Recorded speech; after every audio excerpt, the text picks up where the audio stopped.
For most, the garbage is just trash. But for some, it's the perfect hiding place for skeletons, literally. Behind the roar of the engine and the clattering of metal, garbage men across the world stumble upon things that no one should ever see. Nightmares in bags, horrors wrapped in plastic, things that should have never been touched. Today, I'll share 5 stories, real stories, from the mouths of those who have witnessed these horrors firsthand. Everything we don't want usually gets thrown into the garbage for the local sanitation workers, or as we like to call them, garbage men, to pick up. Typically, whatever you've stuffed into trash cans or bags gets dumped into a truck without a second glance, which is why some people feel that a garbage truck could be the best place to get rid of certain skeletons in their closet, perhaps even literally. Garbage men around the world often find horrific and disturbing things dumped into their trucks every day. Here are 5 short examples of such occurrences, each with a downright creepy backstory. This experience was shared with me by a New York State sanitation worker named Henry.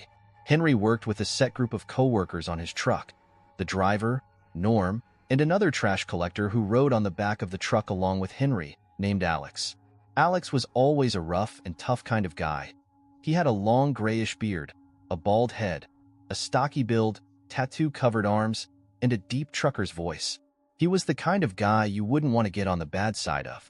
Long story short, Henry and Norm were as close to Alex as his aggressive and demeaning personality would allow. There wasn't much fun or camaraderie between the three. It was mostly a show-up, do-the-work kind of relationship. On one particular day, Henry noticed that Alex was acting really strange, quieter and noticeably unhappy. When Henry attempted to approach Alex and get him to open up, trying to be friendly, Alex responded with hostility, saying things like, "Mind your own business, I'm not unhappy," and "focus on the job." Clearly, something was going on in his personal life, but he wasn't the type to be open about things, so Henry just left it alone. Now, on their route, the truck would pass both Norm's and Alex's houses at certain points.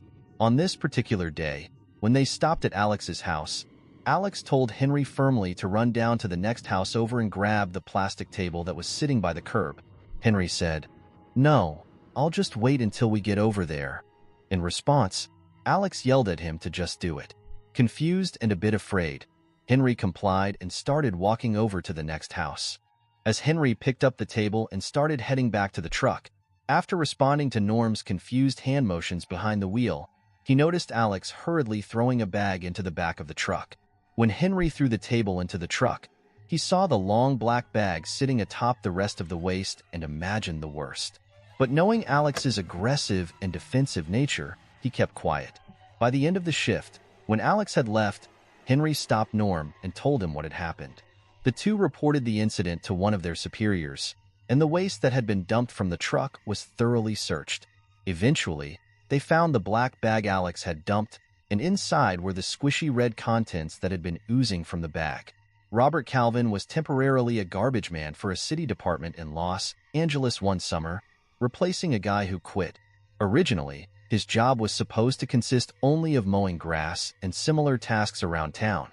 However, he and his temporary team received a call from the mayor requesting that he and his team go pick up the remaining items in an evicted tenant's apartment. When the collectors arrived, they found clothes everywhere, a bed, some other furniture, and a couch. The place was absolutely disgusting. Along with the clothes, garbage was scattered everywhere, the rugs were stained, and there were even holes in the wooden living room floor. While helping a few guys lift the bed and couch, Robert noticed empty vials scattered on the floor. He warned his co-workers to be cautious, as there was a possibility that needles had been stuffed in the furniture. After taking a closer look, Robert and his team realized that the tenant had actually hidden dirty needles in the couch and bed, seemingly in hopes of injuring someone who picked them up. Tucked further beneath the couch cushions was a small, crumpled note that read, "You're not getting off this easy." What they found in the trash can in the backyard was even more disturbing. A trash can filled to the brim with worn-out children's dolls. Most of the dolls had tiny holes in their plastic arms, which seemed to have been caused by needles. It was safe for the workers to assume that the evicted tenant had been involved in drug use. A sanitation worker named Sarah shared one of her experiences as a garbage collector on the internet. Sarah explained that, Although it's not often depicted on cop shows, police sometimes enlist the help of garbage collectors to look for crime scene evidence in collected waste. Near Sarah's trash route is a known meth haven, and from time to time, cops would ask Sarah and her coworkers if they had found specific types of items in the trash, like particular containers or chemicals. Interestingly, they would also be asked to look for items associated with burglary, such as weapons, if there had been a local robbery.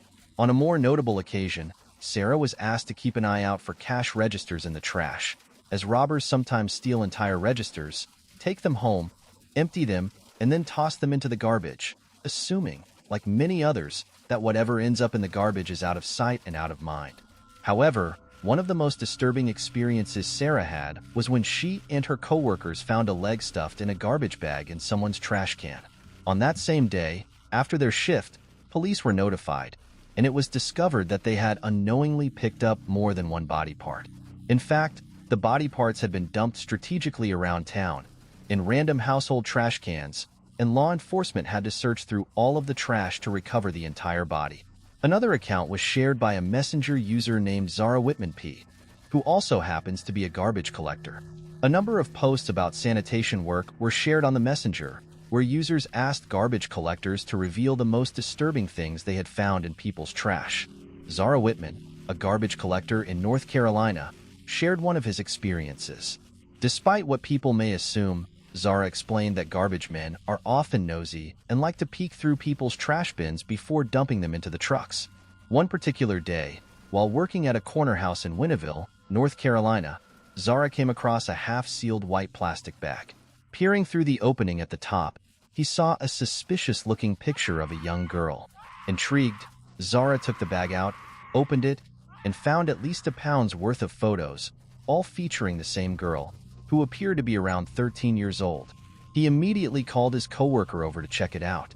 Some images were school portraits, but the rest were far more unsettling. Most of the photos seemed to have been taken without the girl's knowledge. Some even appeared to be shot through an upstairs window, zoomed in on a room with the lights on, showing the young girl getting dressed. As they continued to sort through the pile, the images became more and more disturbing. Zara told his coworker to call the police as he continued flipping through the photos. The creepiness reached its peak when Zara held up an image that was clearly taken in a dark room. It quickly became apparent what it was. The picture showed the little girl sleeping in her bed, taken from the perspective of someone standing directly over her. The owner of the house was home at the time, and he was arrested that same day. He was likely charged with child stalking, possession of child pornography, since some of the images showed the girl in the nude, and breaking and entering. The last story is told in the first-person perspective by a current sanitation worker named Hugo. I work as a garbage man in Manchester. I've been doing this for 11 years, so I thought I'd seen all the weird stuff that gets thrown out, until this one day. It started off like any other. The shift was going as quickly as could be expected, and there wasn't a cloud in the sky. The truck emitted its usual ear-piercing screech as it came to a stop, a sound I've grown used to, signaling me to hop off the truck and toss the waste into the giant, pungent truck that's become part of my daily life. However, at this one particular house, in this one particular container, there was a Lenovo laptop. I picked it up, and it seemed to be in pristine condition, aside from the grease and small bits of debris from being in a garbage bin.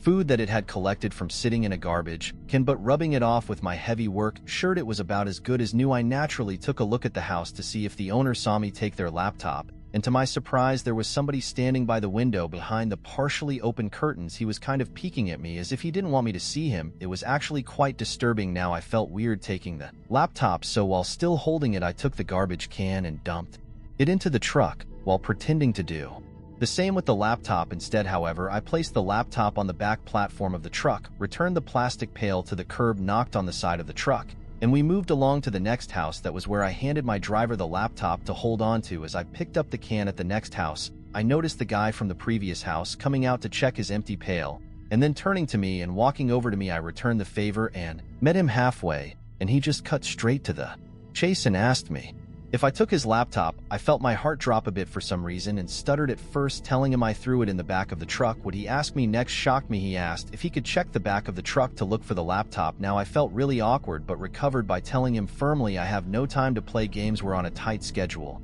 I simply walked back to the truck, dumped the contents of the pail into the truck, and we moved on. Luckily, that block ended with that house, and we were able to sail away from that creep. The wind in my face had never felt so good. His reaction to my possibly taking his laptop only made me grow even more curious as to what was on it, which is why I lied and told him I threw it out in the first place. When my shift ended, I took the laptop to my car and drove home. On the way, I couldn't stop staring at that laptop. I just had to know what was on it. I pulled to the side of a deserted road and turned on the laptop, which surprisingly had battery left. The computer loaded up fast, like less than 30 seconds, and there was no password to the account, which was just titled Finn. I was wondering why he would throw this away. My question was answered very quickly. Scattered across the messy desktop were folders on top of folders, all titled very ambiguously. For example, one titled Fun Powder, another titled V288, and another titled Fruit Patch Boys. Inside all of the folders I clicked on were hundreds of videos and pictures of underage porn. I could only open about 4 before I started to feel sick to my stomach. I ended up dialing